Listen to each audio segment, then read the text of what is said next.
ating Bombo News analysis ay may kaugnayan po sa mga naging epekto ng magnitude 7.8 na lindol sa Mindanao sa kabuhayan at buhay ng mga residente. Iati dyan ni Bombo Kervin Gamad. Sa bawat pagyanig ng lupa, kasabay nitong gumuguho hindi lamang ang mga gusali kundi pati na ang kabuhayan, seguridad at pag-asa ng libu-libong mamamayan. Ang 7.8 magnitude na lindol na tumama sa Mindanao noong Hunyo 8 ay isa na namang paalala kung gaano kahina ang mga komunidad sa harap ng matitinding kalamidad at kung gaano kahalaga ang mabilis at maayos na tugon ng pamahalaan.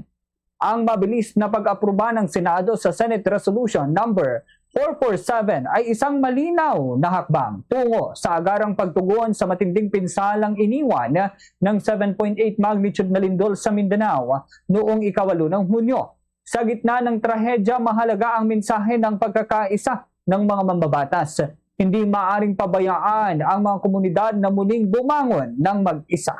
Tama ang panawagan ng mga senador na tiyakin ng pambansang pamahalaan ang sapat at tuloy-tuloy na pondo para sa relief, rehabilitation, reconstruction at recovery.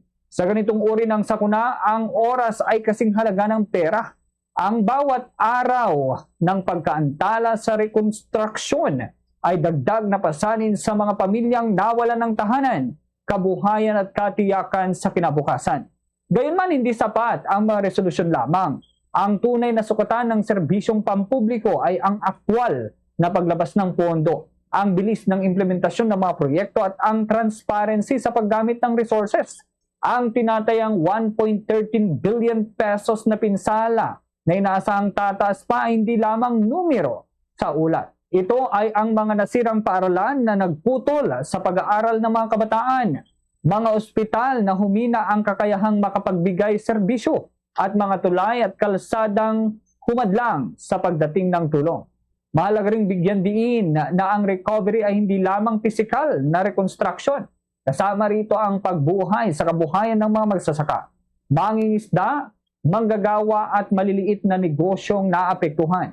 Kung walang malinaw na plano para sa pangmatagalang rehabilitation, mananatiling sugat ang pinsalang dulot ng lindol sa ekonomiya ng rehiyon.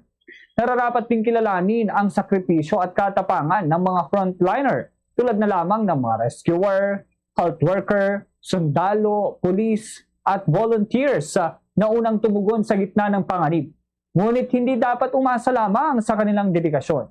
Ang Estado ang may pangunahing tungkulin na tiyakin na ang kanilang gawain ay sinusuportahan ng sapat na kagamitan, pondo at maayos na koordinasyon.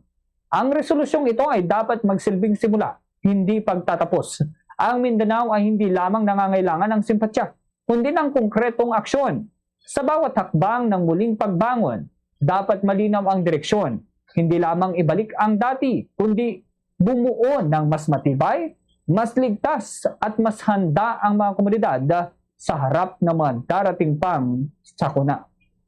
Yan ang ating Bombo News Analysis. Ako si Bombo Kervin Gamad, Basta Radyo, Bombo!